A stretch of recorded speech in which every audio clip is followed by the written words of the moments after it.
بسم الله الرحمن الرحيم.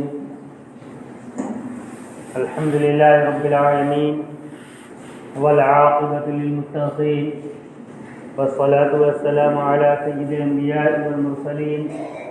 سيدنا ومولانا محمد وعلى آله وأصحابه أجمعين. أما بعد فقد قال الله تبارك وتعالى في القرآن المجيد: أعوذ بالله من الشيطان الرجيم. بسم الله الرحمن الرحيم. إن تنصروا الله ينصركم ويثبت أقدامكم. وقال النبي صلى الله عليه وسلم: الدين النصيحة، أو كما قال عليه الصلاة والسلام. میرا محترم بزرگوں اور عزیز ساتھیوں، اللہ تبارک و تعالیٰ نے اس ملک کو ایک خاص صفت عطا فرمائی ہے کہ یہ ملک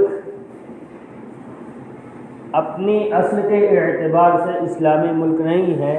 کیونکہ اسلام سب سے پہلے عرب کے اندر آیا ہے۔ نبی اکرم صلی اللہ علیہ وسلم کی بعثت عرب کے اندر ہوئی اور وہاں سے بڑھتے بڑھتے اسلام پوری دنیا کے اندر پھیلا، لیکن بہت سارے ایسے ممالک جہاں کسی زمانے کے اندر اسلام کا بول بالا تھا، لیکن ایک دور آیا اور ایک زمانہ آیا کہ وہاں اللہ کا نام لینا تک جرم ہو گیا۔ اندلس اور ماوراء النہر یعنی رشیا کے علاقوں کی تاریخ ہمارے سامنے ہے، لیکن جن لوگوں نے یہاں محنت کی تھی اندلس کے اندر یا ماوراء النہر کے علاقے کے اندر، جن لوگوں نے محنت کر کے وہاں سے اسلام کا نام و نشان مٹانے کی کوشش کی تھی اور اس کے اندر کامیاب بھی ہوئے تھے، انہوں نے اسی طرز کے اوپر ہر زمانے کے اندر اس ملک کے اوپر بھی محنت کرنے کی کوشش کی۔ چنانچہ انگریزوں کے دور کے اندر مکمل کوشش ہوئی کہ اسلام یہاں سے ختم ہو جائے، جس طرح اندلس سے ختم کر دیا گیا، لیکن اس ملک کے علماء اور یہاں کی عوام کا باہم مربوط ہونا اور علماء کی جدوجہد نے کبھی انہیں اس مہم کے اندر کامیاب ہونے نہیں دیا۔ سن 1857 سے پہلے تک اس ملک کے اندر جو سپر پاور تھی، یعنی حکومت جو تھی، وہ مغلیہ حکومت تھی، اور وہ بنیادی حکومت سمجھی جاتی تھی جو مسلمانوں کی حکومت تھی۔ اسلامی حکومت تو نہیں کہہ سکتے، لیکن مسلمانوں کی حکومت تھی۔ 1857 کے بعد ہمارے اکابر نے یہ سمجھ لیا کہ اب اس ملک کے اندر بطور یعنی ہتھیار کے ساتھ جدوجہد اب مشکل ہے، اور اب ہماری پہلی ذمہ داری یہ ہے کہ اس ملک کے اندر مسلمانوں اور اسلام کو بچایا جائے، لہذا دارالعلوم دیوبند کا قیام ہوا، اور وہاں سے وہ کریم تیار کی جانے لگی جو اس ملک کے اندر اسلام اور مسلمانوں کی عبادت کا کام کرے۔ چنانچہ اس درسگاہ کے پہلے استاد ملا محمود اور پہلے شاگرد شیخ الہند مولانا محمود حسن دیوبندی رحمۃ اللہ علیہ، اور اللہ تبارک و تعالیٰ نے اس کو ایسی قبولیت عطا فرمائی کہ آنے والے زمانے کے اندر انہی شیخ الہند رحمۃ اللہ علیہ کے شاگردوں نے اس ملک کے ہر شعبے کی باغ ڈور سنبھالی ہے۔ چنانچہ دارالعلوم دیوبند تو اپنی جگہ پر ہے ہی، جب سیاست کا مسئلہ آتا ہے تو مسلمانوں کی نظر شیخ الاسلام مولانا حسین احمد مدنی رحمۃ اللہ علیہ کی طرف اٹھتی ہے۔ سیاسی میدان کو مولانا حسین احمد مدنی رحمۃ اللہ علیہ نے سنبھالا ہے، جہاد کے شعبے کو مولانا عبید اللہ سندھی نے سنبھالا ہے، تحریک ریشمی رومال انہی کی قیادت کے اندر ہوئی، اور جب مسلمانوں کی اصلاح کا نمبر آئے، مسلمانوں کی اپنی تربیت کا نام لیا جائے، تو اس وقت اس ملک کی اس جماعت کو کبھی فراموش نہیں کیا جا سکتا جس نے اس ملک کیا پورے دنیا کے ہزاروں اور لاکھوں لوگوں کو قحبہ خانوں سے نکال کر مسجد تک پہنچایا ہے، اور ان کی بگڑی ہوئی زندگی کو سنوار کر ان کو اللہ کا بندہ بنا کر زندگی گزارنے کا سلیقہ سکھایا ہے، وہ ہے جماعت تبلیغ۔ اس کے بانی حضرت مولانا الیاس صاحب رحمۃ اللہ علیہ، انہی شیخ الہند رحمۃ اللہ علیہ کے شاگرد ہیں، جنہوں نے دارالعلوم دیوبند کے پہلے شاگرد ہیں۔ یہ تانا بانا ہے جس نے اس ملک کے اندر اسلام اور مسلمانوں کو زندہ رکھا ہے۔ یہ تانا بانا کل سے لے کر آج تک اپنی ساری کا اپنے ہر شعبہ اپنے متعلقین کے ساتھ کام کر رہا ہے اور پوری ایمانداری کے ساتھ کر رہا ہے۔ مدارس ملک کے طول و عرض کے اندر دارالعلوم دیوبند سے منسلک ہو کر پورے ملک میں اپنا کام کر رہے ہیں، اور ایسے علماء آج بھی تیار کر رہے ہیں جو علماء ملک کے اعتبار سے بھی،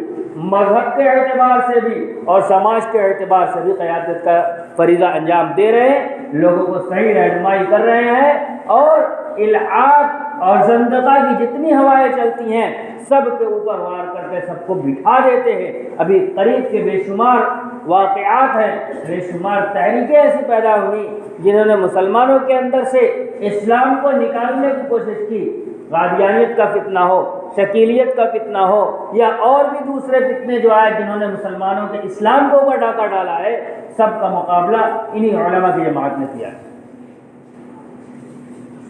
اور عوام کے ساتھ مل کر محبت کے ساتھ ان کو دین کے اوپر لانا، ان کا رشتہ اپنے رب کے ساتھ مضبوط کرنا، یہ کام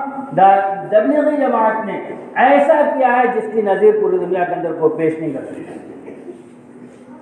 آپ کو ایسے بے شمار لوگ مل جائیں گے جن کی زندگی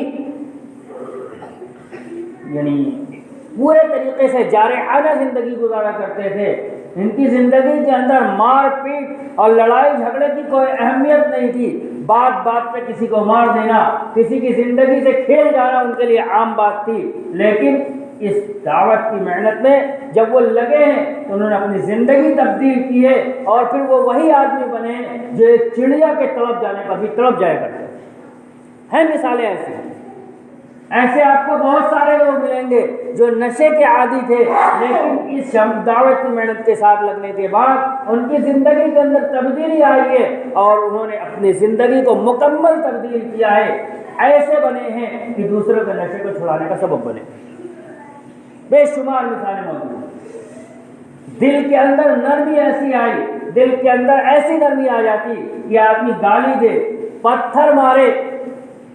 اس کام سے لگے ہوئے آدمی کے اوپر اس کا ذرہ برابر فرق نہیں پڑتا اگر حقیقت میں لگا ہے، حقیقت میں کام کو کام کی طرح کیا ہے۔ یہ اس کام کی صفات ہیں، اور شروع زمانے سے لے کر آج تک، یعنی مولانا الیاس صاحب رحمۃ اللہ علیہ سے لے کر آج تک، جب بھی اس دعوت کی محنت کے اوپر باہر سے کوئی بات آئی ہے، ہر زمانے کے اندر علماء دیوبند میں خود اس جماعت کے جو ذمہ دار حضرات ہیں، انہوں نے مولانا الیاس صاحب رحمۃ اللہ علیہ سے لے کر آج تک کسی نے باہر سے آنے والے اعتراض کا کوئی جواب کبھی نہیں دیا۔ ہمیشہ ہمارے اکابر علماء دیوبند نے ایسے لوگوں کا سامنا کیا ہے، جو اعتراض آیا کبھی اس کام کے لیے مولانا منظور احمد نعمانی کھڑے ہوئے ہیں، کبھی اس کام کے لیے مولانا ابو الحسن علی میاں ندوی رحمۃ اللہ علیہ کھڑے ہوئے، کبھی اس کام کے لیے شیخ الحدیث مولانا محمد زکریا صاحب رحمۃ اللہ علیہ کھڑے ہوئے، کبھی اس کام کے لیے فقیر الامت حضرت مولانا مفتی محمود حسن گنگوئی مفتی دارالعلوم دیوبند کھڑے ہوئے ہیں۔ یہ وہ حضرات ہیں جنہوں نے ابھی اپنے آپ کو سامنے کیا ہے اور اس کام کے اوپر ہونے والے اعتراضات کو دفع کیا ہے۔ موجودہ وقت کے اندر مولانا مفتی شبیر احمد قاسمی، مولانا مفتی سلمان صاحب منصور پوری، یہ وہ حضرات ہیں جنہوں نے اس کے اوپر آنے والے باہر سے آنے والے اعتراضات کا دفعیہ کیا ہے اور اس کام کی حفاظت کی ذمہ داری ادا کی۔ سیاسی اعتبار سے جب بھی اس کام کے اوپر کسی طرح کے دباؤ بنانے کی کوشش کی گئی، کسی طرح کا اشکال کرنے کی کوشش کی گئی، تو جمعیت علماء ہند نے اس کا دفاع کیا۔ اس سے قطع نظر کہ کیا ہمارے نظریے ہیں اور کیا موجودہ وقت کے اندر کچھ جزوی طور پر اختلافات موجود ہے دارالعلوم دیوبند کے، لیکن اس کے باوجود دارالعلوم دیوبند نے بھی موجودہ وقت کے اندر دفاع کا پورا اپنا فریضہ انجام دیا ہے۔ یہ ساری باتیں اس بنیاد پہ ہو رہی ہیں کہ چند دنوں قبل سعودی عرب کے اندر سرکاری سطح پر، میں ایک بات آپ سے بالکل واضح کر دوں، موجودہ وقت کے اندر سعودی عرب کی حکومت اسلامی حکومت کی نمائندہ نہیں ہے، مسلمانوں کی نمائندہ حکومت نہیں ہے، مسلمانوں کی نمائندہ حکومت نہیں ہے۔ کسی دور کے اندر سعودی عرب کی حکومت رہی ہوگی اسلامی حکومت، جہاں اسلام کا لحاظ کیا جاتا تھا، جہاں اسلامی تعلیمات کا لحاظ کیا جاتا تھا۔ موجودہ وقت کے اندر جو وہاں کے حکمراں ہیں، وہ حکمراں پورے طور پر اسرائیل کی گود کے اندر بیٹھے ہوئے، سارے مذاکرات، ساری چیزیں وہاں ہو رہی ہیں۔ ابھی ہفتے قبل وہاں ایک پروگرام ہوا ہے، آپ لوگوں نے بھی سنا ہوگا، جس کا تصور آج سے پہلے کبھی نہیں تھا۔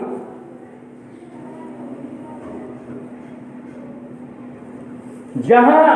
اسلام مخالف اعمال، اسلام مخالف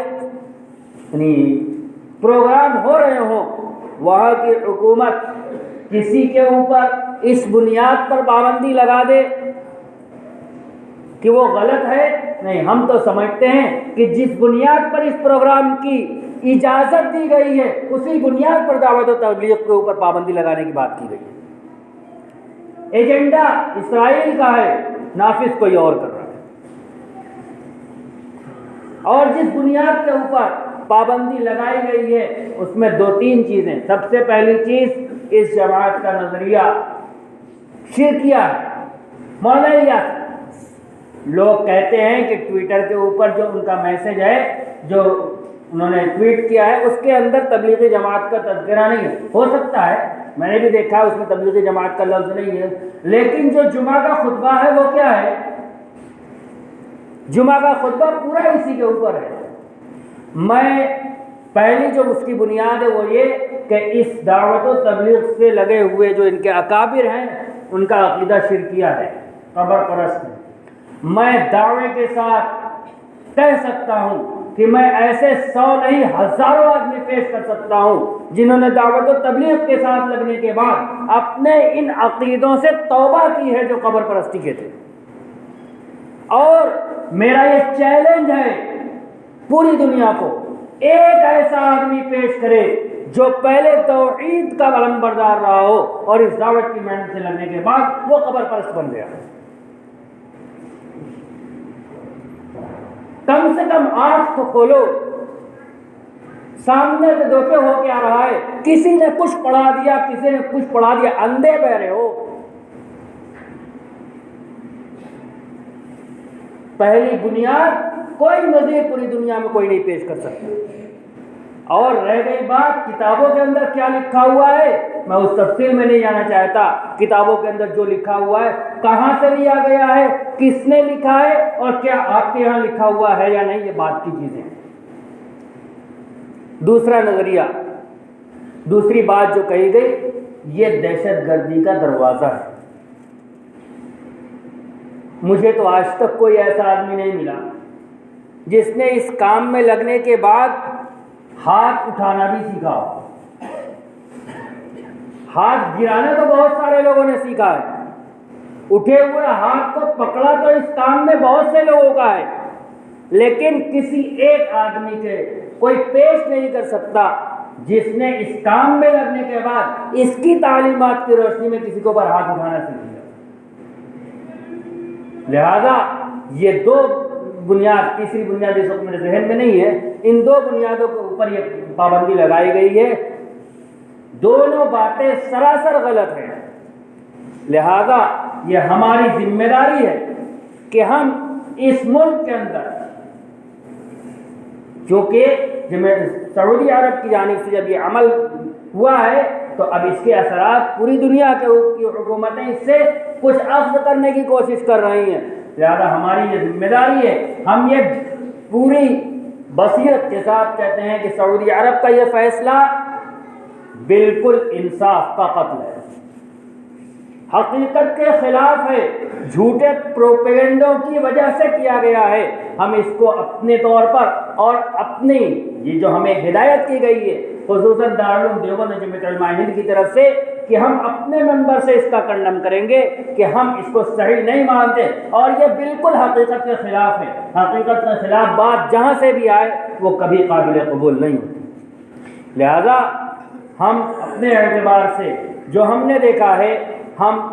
نہ اس حکومت کو اس قابل سمجھتے ہیں کہ ہم ان کی پیروی کریں۔ اگر حکومت سعودیہ اس لائق ہے کہ اس کے کسی عمل کی وجہ سے کسی چیز کے صحیح اور غلط ہونے کا فیصلہ کیا جائے تو جو کام وہاں آج ہو رہے ہیں، میں اور تفصیل میں نہیں جاتا، نیوم سٹی جو وہاں بن رہی ہے، پورے فحاشی کا اڈا بنایا جا رہا ہے وہاں، اور انہی لوگوں کی سرپرستی کے اندر بنایا جا رہا ہے۔ کیا ایسے لوگ ہمیں بتلائیں گے کیا چیز صحیح ہے اور کیا چیز غلط ہے؟ اللہ کا فضل ہے، اس ملک کے اندر بصیرت رکھنے والے علماء کرام موجود ہیں، اور انہوں نے جزوی اختلاف جو ہے وہ کسی ایک چیز کے اندر ہے بالکل لیا۔ عام طور پر دعوت کا کام اپنی محنت کے اندر جو کل لگا ہوا تھا وہی آج بھی لگا ہوا ہے، اور جو آدمی اس کام کے افادے سے انکار کرے وہ چڑھتے سورج کا منکر ہے۔ لہذا کسی کے کہنے سے ہم اس بات کو کبھی تسلیم نہیں کرتے کہ جس کا جی چاہے وہ سامنے بیٹھ کر اگر کس کوئی بات کرنی تھی تو یہاں کے جو علماء ہیں ان سے کچھ پوچھ لیا ہوتا، کچھ سمجھ لیا ہوتا، اس کے بعد فیصلہ کرتے۔ چنانچہ مولانا ارشد مدنی دامت برکاتہم نے اپنی گزارشات وہاں پہنچا دی ہیں۔ یہ الگ بات ہے کہ وہاں کا جو موجودہ شہزادہ ہے وہ کسی کی سنتے نہیں، وہ اپنا فیصلہ چلاتے ہیں، چاہے صحیح ہو چاہے غلط۔ ہم اس کے اپنے پرزور لفظوں کے اندر احتجاج کرتے ہیں اور اللہ تبارک و تعالیٰ سے دعا کرتے ہیں کہ اللہ تبارک و تعالیٰ ہماری اس دعوت والی محنت کو دن دونی رات چوگنی ترقی عطا فرمائے اور ان نظر بد رکھنے والوں کی نظر بد سے دور سے حفاظت فرمائے۔ وآخر دعوانا ان الحمد للہ رب العالمین۔